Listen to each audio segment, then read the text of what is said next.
Au nom du Père et du Fils et du Saint-Esprit. Amen. Grande joie d'être là avec vous en ce lundi 15 novembre. On commence bien la semaine avec Jésus et avec sa parole pour que sa parole puisse conduire toute notre semaine et que sa parole vraiment puisse nous aider à entrer dans la compréhension du vouloir, de la volonté de Dieu pour notre vie et aussi pour pouvoir bien avancer dans les chemins de sainteté par lesquels Dieu veut nous faire avancer. Nous célébrons aujourd'hui Saint Albert le Grand, évêque et docteur de l'Église. Nous célébrons un saint aujourd'hui et que nous puissions aussi avancer dans notre chemin de sainteté. La première lecture d'aujourd'hui, c'est du premier livre de Maccabées, chapitre 1er, à partir du verset 10.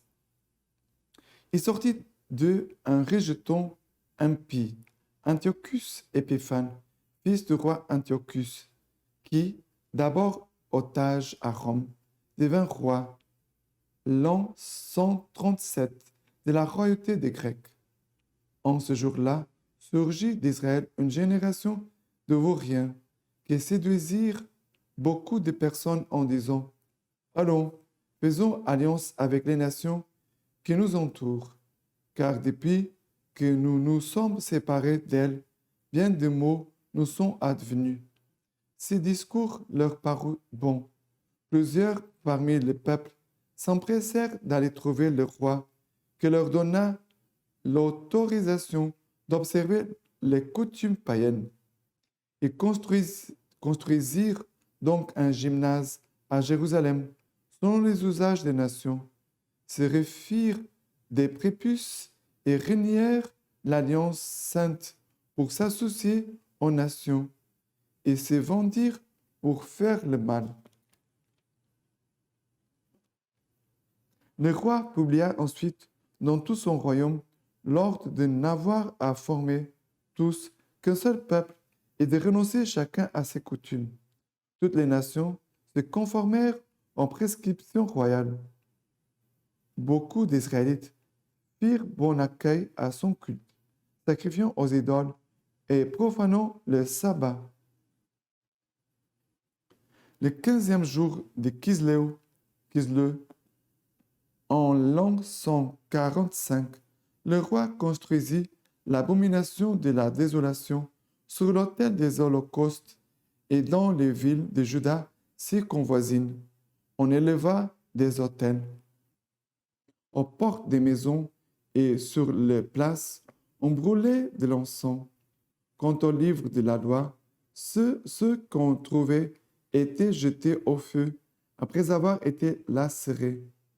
Découvrait-on chez quelqu'un un exemplaire de l'Alliance ou quelque autre se conformait-il à la loi?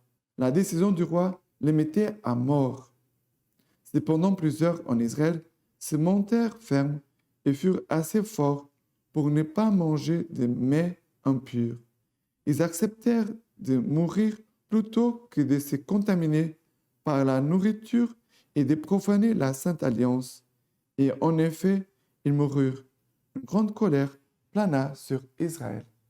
Une grande colère plana sur Israël. Et de quoi dire de nos jours? De la vie de nos jours. Parce que, regardez, qu'est-ce qui se passe?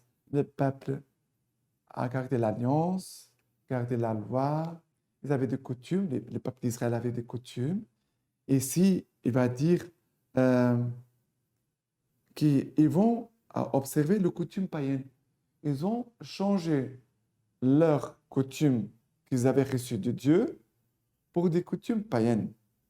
Et il dit qu'ils construisirent donc un gymnase à Jérusalem. Jérusalem, c'est le lieu du temple. Maintenant, on ne va pas au temple, on va au gymnase. Gymnase pour le culte du corps, pour le sport, parce que c'est des coutumes que les Israélites ont commencé à garder des nations païennes et parmi elles, la culture grecque. La culture grecque, la philosophie, le culte du corps, la beauté du corps, les sports, c'était des choses liées aux Grecs. Alors, ils commencent à changer leur façon de vivre. Ils ne vont plus au temple, ils vont au gymnase. Après, il dit, il se réfère des prépuces et réunir l'alliance sainte pour s'associer aux nations. Ça veut dire que la circoncision, elle est oubliée. L'alliance est oubliée. Ils se vont dire pour faire le mal. Ils vont commencer à suivre les péchés. Les habitudes des païens les conduisit au péché. Et après, en plus, qu'est-ce qui se passe? Ils vont, la parole de Dieu dit que beaucoup d'Israélites firent bon accueil au culte des païens.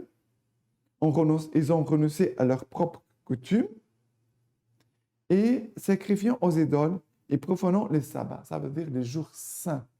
Pour nous, c'est les dimanches. Alors, les gens ne vont pas à l'église, vont faire du sport, du culte du corps, la beauté. Et c'est cela que nous voyons aujourd'hui.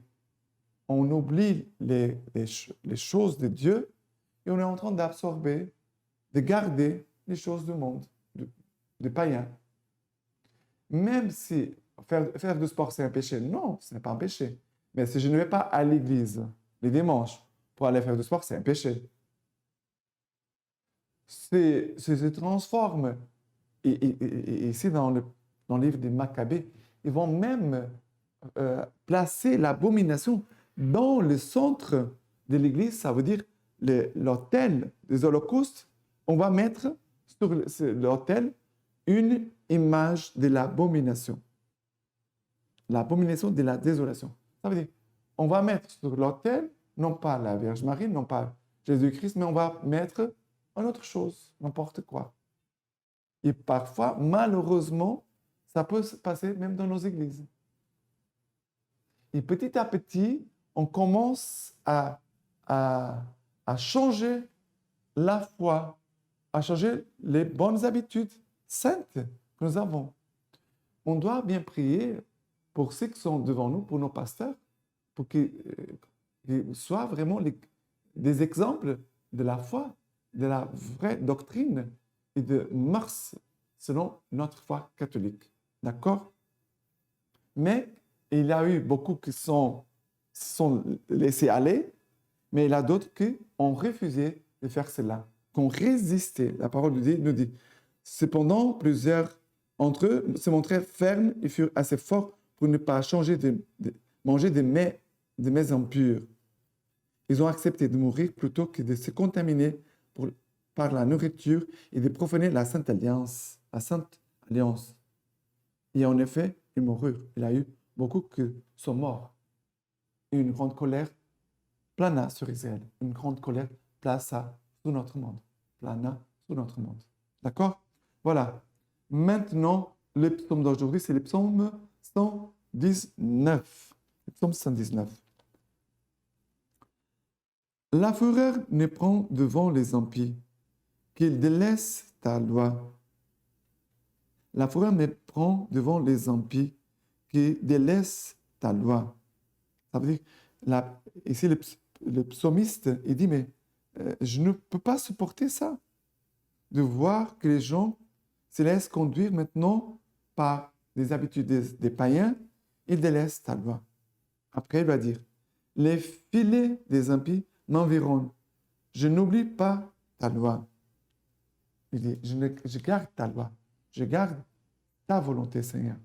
Que ton amour me soit consolation selon ta promesse à ton serviteur, car m'advienne ta tendresse et je vivrai, car ta loi fait mes délices. Ta loi fait mes délices.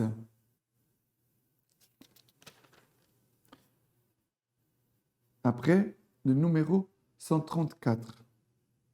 Rachète-moi de la torture de l'homme. J'observerai tes préceptes. On voit la fermeté de cet homme.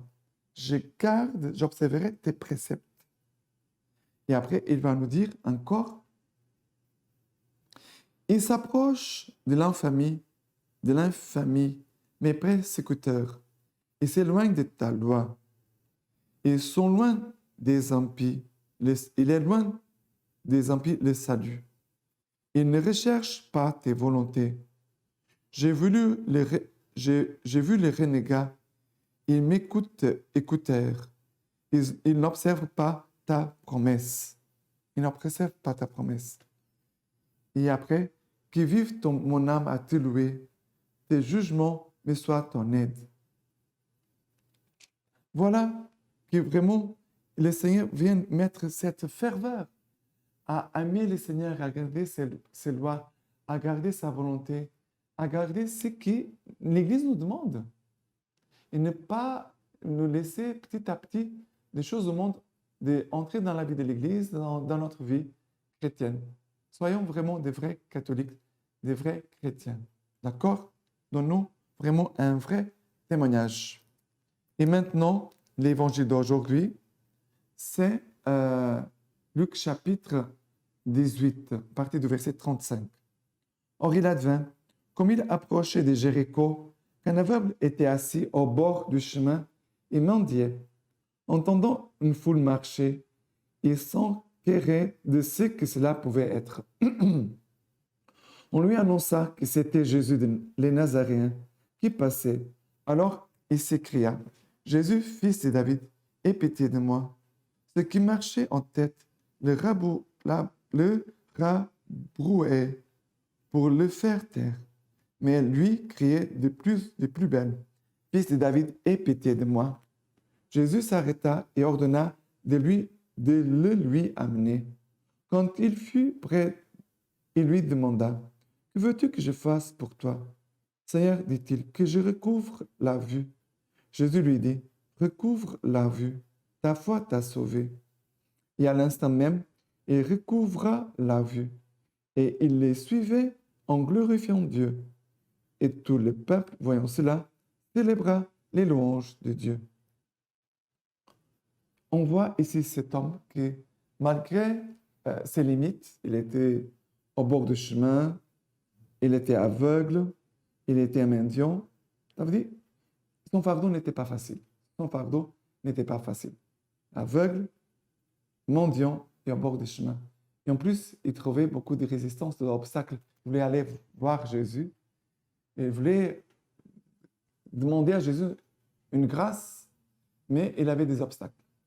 Mais il ne s'arrête pas, il crie jusqu'au moment que Jésus va l'écouter. Jésus va demander en même personne qui voulait le faire taire et l'empêcher d'approcher de Jésus, ces mêmes personnes, Jésus va demander, approchez-le, amenez-le. Et Jésus va voir cet homme, il va poser la question, que veux-tu que je fasse pour toi? Que veux-tu que je fasse pour toi? Et il va répondre, Seigneur, que je recouvre la vue. Que je recouvre la vue. Et comme c'est important de voir, oui, avoir la vision, mais surtout avoir la vision de l'âme, la vision spirituelle. Parce que quand on laisse les choses du monde d'entrer, cela va nous aveugler. Et on ne voit plus Dieu, on ne voit pas la volonté de Dieu, on ne voit pas les chemins de Dieu. On est perdu. Cet homme, il était perdu. À la fin, il va être sauvé. Il va non pas seulement voir de ses yeux, mais il va voir Jésus-Christ. Il va suivre Jésus. Il va suivre Jésus. Et il va glorifier, il va témoigner de Jésus. Nous devons prier beaucoup aujourd'hui pour les chrétiens qui se sont laissés tromper par le monde, par l'esprit du monde, et qui se sont éloignés de Dieu, même de l'Église, même de la vie chrétienne. Ils ont tout oublié. Ils sont devenus païens. On doit prier pour que ces frères et sœurs reviennent à la foi, qu'ils reviennent à la vision de Jésus. Supplions le Seigneur pour tous ces frères et sœurs et bien sûr pour chacun de nous, pour qu'on puisse vraiment garder la foi et ne pas perdre notre trésor, que c'est Jésus-Christ. Maintenant, la lecture patristique d'aujourd'hui, c'est commentaire de l'évangile de Luc. Faites cela en mémoire de moi. Dans cette parole, deux choses sont à relever. La première, c'est que le Seigneur nous prescrit la pratique de ces sacrements, ce qu'il signale quand il dit « faites cela ». La seconde, c'est qu'il doit être le mémorial du Seigneur qui s'en allait pour nous à la mort. Et ici, Albert le Grand, Albert le Grand parle de l'Eucharistie. Il dit donc, faites cela. Il ne pouvait nous prescrire rien de plus utile, rien de plus doux, rien de plus salubre, rien de plus aimable, rien de mieux accordé à la vie éternelle. Et nous allons le montrer en détail. Ce sacrement est utile au pardon des péchés, est très utile pour que notre vie ait la plénitude de la grâce. Le Père des esprits nous forme à ce qui est utile pour que nous recevions sa sainteté.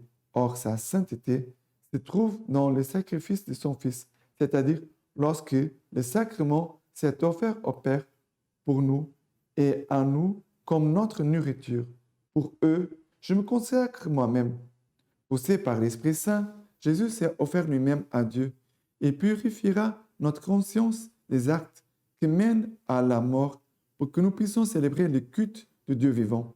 En outre, nous ne pouvons rien faire de plus doux. Tu as donné à ton peuple un pain venu du ciel, tout préparé, sans aucun travail de leur part, ayant en lui toutes les délices et la douceur de tous les goûts. Et la substance qui te donnait manifestait bien ta douceur envers tes enfants, puisque, répondant au goût de chacun, elle se transformait selon ta volonté. Rien non plus ne pouvait être prescrit de plus salubre. En effet, ce sacrement est celui de l'arbre qui porte des fruits de vie, qui en mange avec la dévotion d'une foi sincère, ne goûtera jamais la mort. C'est un arbre de vie pour celui qui les saisit. Bienheureux qui s'en emparera. Celui qui me mange vivra par moi. Rien ne pouvait être prescrit de plus aimable. En effet, ce sacrement réalise l'amour et l'union. Et le plus grand signe d'amour est de se donner en nourriture.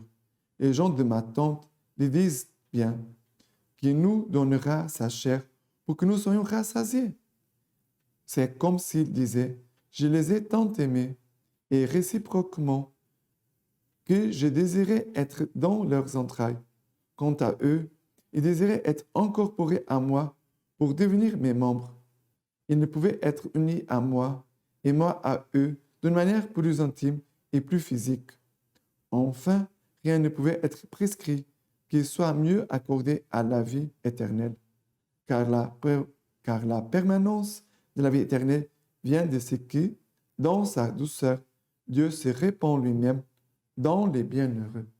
Maintenant, je vous laisse la bénédiction par les mains toutes pures de la Vierge Marie. Le Dieu Tout-Puissant vous bénisse et vous garde, le Père, le Fils et le Saint-Esprit. Amen.